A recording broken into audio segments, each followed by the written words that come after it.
ಇನ್ನು ಈ ನಡುವೆ ರಾಜಣ್ಣ ಕೂಡ ಮಾತಾಡಿದ್ದಾರೆ. ಅನುದಾನ ಕೊಡೋದು ಸರ್ಕಾರ, ನಾನು ಕೊಡೋದಲ್ಲ, ಸರ್ಕಾರದಿಂದ ತೆಗೆದುಕೊಳ್ಳಿ, ಯಾರು ಬೇಡ ಅಂದಿದ್ದು ಅವರು ಕೂಡ ನನ್ನಂತೆಯೇ ಶಾಸಕರು ಅಂತ ಮಾಜಿ ಸಚಿವ KN ರಾಜಣ್ಣ ಹೇಳಿಕೆಯನ್ನು ಕೊಟ್ಟಿದ್ದಾರೆ. ಸರ್ಕಾರದಿಂದ ಅನುದಾನವನ್ನು ತೆಗೆದುಕೊಳ್ಳಿ, ಯಾರು ಬೇಡ ಅಂದಿದ್ದು.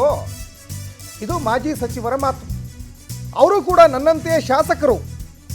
KN ರಾಜಣ್ಣ ಅವರ ಹೇಳಿಕೆ ಇದು. ಬೆಳಗಾವಿಯ ಸುವರ್ಣಸೌಧದಲ್ಲಿ ಶಾಸಕ KN ರಾಜಣ್ಣ ರಿಯಾಕ್ಷನ್ ಕೊಟ್ಟಿದ್ದಾರೆ. CM DCM ಪ್ರೀತಿಯಿಂದ 1000 ಕೋಟಿ ನೀಡಿದ್ದಾರೆ.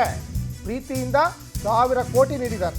ಸಹಕಾರ ಇಲಾಖೆಯಲ್ಲಿ ಅನುದಾನ ಕೊರತೆ ಅಂತ ಹೇಳಿದ್ದಾರೆ. ಸಹಕಾರ ಇಲಾಖೆಯನ್ನು ನಿಭಾಯಿಸ್ತಾ ಇದ್ರು ರಾಜಣ್ಣ, ಆದರೆ ಈಗ ಅವರು ಮಾಜಿ ಆಗಿದ್ದಾರೆ.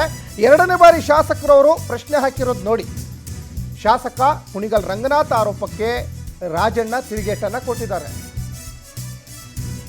ಇಲ್ಲಿ ಸ್ವಪಕ್ಷದ ನಾಯಕರುಗಳ ನಡುವೆನೇ ಒಂದಿಷ್ಟು ವಾಕ್ಸಮರ. ರಂಗನಾಥ್ ಏನು ಮಾತಾಡಿದ್ರು, ಜೊತೆಗೆ ರಾಜಣ್ಣ ಏನು ಮಾತಾಡಿದ್ರು ನೋಡ್ಕೊಂಬರೋಣ ಬನ್ನಿ. ತಾಲೂಕಿಗೆ ಸುಮಾರು 1 ಲಕ್ಷ ಜನ ರೈತರಿದ್ದಾರೆ. ಕೇವಲ ಅಲ್ಪಾವಧಿಯಲ್ಲಿ 20 ಜನಕ್ಕೆ ಮಾತ್ರ ಸಾಲ ಕೊಟ್ರೆ ಯಾವ ಕಾರಣಕ್ಕೋಸ್ಕರ ಈ DCC ಬ್ಯಾಂಕು ಮತ್ತು ಇನ್ನಿತರದ್ದು ಬೇಕು? ಇವತ್ತು ನಬಾರ್ಡಿಂದ ಸಾಲ ಬರುತ್ತೆ ಅಂತಾರೆ, ಅದನ್ನು ತಾನೇ ಟ್ಯಾಕ್ಸ್ ಪೇಯ್ಡ್ ಮನಿ ಅಲ್ವೇ? ಅದು ಭಾರತ ಸರ್ಕಾರದಾಗ್ಲಿ ನಬಾರ್ಡಿಂದ ಆಗ್ಲಿ ಇದು ನಾನು ಕೇಳ್ತಿರೋದು ಮಾನ್ಯ ಸಭಾಧ್ಯಕ್ಷರು ರೈತರ ರಕ್ಷಣೆಗೆ ಬರಬೇಕಾಗಿದೆ. ಇದು ಎಲ್ಲಿವರೆಗೂ ಇವತ್ತು ಬಹಳಷ್ಟು ಜನ ಎಲ್ಲ ಸದಸ್ಯರಿಗೂ ಆಗಂತ ನೋವು ಮಾನ್ಯ ಸಭಾಧ್ಯಕ್ಷರ, ಎಲ್ಲಿವರೆಗೂ ನಾವು ಇಂಟರ್ವ್ಯೂನ್ ಆಗೋದಿಲ್ವೋ ಅಲ್ಲಿವರೆಗೂ ರೈತರಿಗೆ ಒಂದು ರೀತಿಯ ಅವರ ಹಣವನ್ನ ರಾಜಕೀಯ ಲಾಭಕ್ಕೋಸ್ಕರ ಕಪಿ ಮುಷ್ಟಿಲಿ ಇಟ್ಕೊಂಡಿರಂತ ಈ ಸಂಘಗಳನ್ನ ಬದಲಾವಣೆ ತರಲಿಲ್ಲ ಅಂದ್ರೆ, ಇದು ರೈತರಿಗೆ ಆಗಂತ ಅನ್ಯಾಯನ ಸರಿಪಡಿಸಲಿಲ್ಲ ಅಂದ್ರೆ ನಮ್ಮ ಮಾನ್ಯ ಮುಖ್ಯಮಂತ್ರಿಗಳಾಗ್ಲಿ ನಮ್ಮ ಸರ್ಕಾರಕ್ಕೆ ಎಲ್ಲೋ ಒಂದ್ ಕಡೆ ಏನು ಇವತ್ತು ಬಡವರ ಬಗ್ಗೆ ಇರುವಂತ ಸರ್ಕಾರನ ಕೆಟ್ಟ ಹೆಸರು ಬರಬಾರ್ದು ಅನ್ನೋದಕ್ಕೋಸ್ಕರ ನಾನು ಮಾನ್ಯ ಮುಖ್ಯಮಂತ್ರಿಗಳಿಗೆ ಗಮನಕ್ಕೆ ತರಲಿಕ್ಕೆ ವಿಶೇಷವಾಗಿ ನಿಮ್ಮನ್ನ ಬಳಸ್ಕೊತಾ ಇದ್ದೀನಿ ಮಾನ್ಯ ಸಭಾಧ್ಯಕ್ಷರೇ. ಇವತ್ತು ಕುಣಿಗಲ್ ತಾಲೂಕಲ್ಲಿ ಸುಮಾರು ಎಲ್ಲ ಇವತ್ತು ಮಧುಗಿರಿಲಿ 100 ಕೋಟಿ ಕೊಡುವಂತ ಸಂದರ್ಭದಲ್ಲಿ ನನ್ನ ತಾಲೂಕಿಗೆ ಸುಮಾರು ವರ್ಷದಿಂದ 1 ಕೋಟಿ ಕೊಡ್ಲಿಕ್ಕೆ ಅವಕಾಶ ಇಲ್ಲ ಅಂದ್ರೆ ನಾನು ಎಲ್ಲಿಗೆ ಹೋಗ್ಲಿ ಮಾನ್ಯ ಸಭಾಧ್ಯಕ್ಷರೇ? ಮಾನ್ಯ ಮುಖ್ಯಮಂತ್ರಿಗಳು, ಮಾನ್ಯ ಅಧ್ಯಕ್ಷರೇ, ಯಾರು ಸರ್ಕಾರ ಕೊಡೋದು, ನಾನು ಕೊಡೋದ? ಅನುದಾನ ನಾನು ಕೊಡೋದೇನಪ್ಪ? ಗೌರ್ಮೆಂಟ್ ಕೊಡೋದು. ಗೌರ್ಮೆಂಟಲ್ಲಿ ತಗೊಳ್ಳಿ, ಯಾರು ಬೇಡ ಅಂತ ಹೇಳಿದಾರೆ? ನಾವೇನು ಅಡ್ಡಿ ಮಾಡಿದೀವ? ನಾವು ಅಡ್ಡಿ ಮಾಡ್ಲಿಕ್ಕೆ ಆಗುತ್ತಾ? ಅವರು ಕೂಡ ನನ್ನಂತೆ ನಮ್ಮ ಶಾಸಕರು.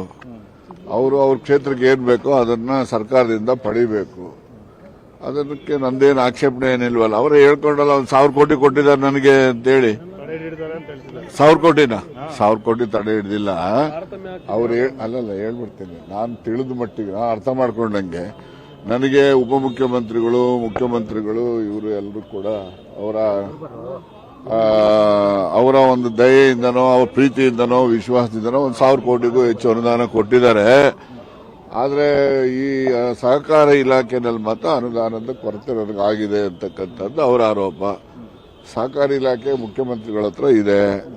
ಮುಖ್ಯಮಂತ್ರಿಗಳು ಸಹಕಾರ ಇಲಾಖೆ ಅವರ ಅಧೀನದಲ್ಲಿ ಕೆಲಸ ಮಾಡೋ ಹಿನ್ನೆಲೆಯಲ್ಲಿ ಅನುದಾನವನ್ನು ಅಲ್ಲಿ ಪಡಿಬೇಕೇ ಹೊರತು ಈಗ ನನ್ನ ಕಾನ್ಸ್ಟಿಟ್ಯೂನ್ಸಿಗೆ 1000 ಕೋಟಿ ಅವ್ರು ತಗೊಂಡಿರೋನು ನನ್ನ ಕಾನ್ಸ್ಟಿಟ್ಯೂನ್ಸಿಗೆ ಅದೇ ಇಲಾಖೆನಲ್ಲಿ ಎಷ್ಟು ಕೊಡಿಸಿದಾರೆ ಅಂತ ನನಗೆ 132 ಕೋಟಿ ಏನು FD ಕನ್ಕರೆನ್ಸ್ ಆಗಿತ್ತು, ಅದನ್ನು ಕೂಡ ನನ್ನ ಕಾನ್ಸ್ಟಿಟ್ಯೂನ್ಸಿಗೆ ಮಂಜೂರಾತಿ ಮಾಡಲಿಲ್ಲ.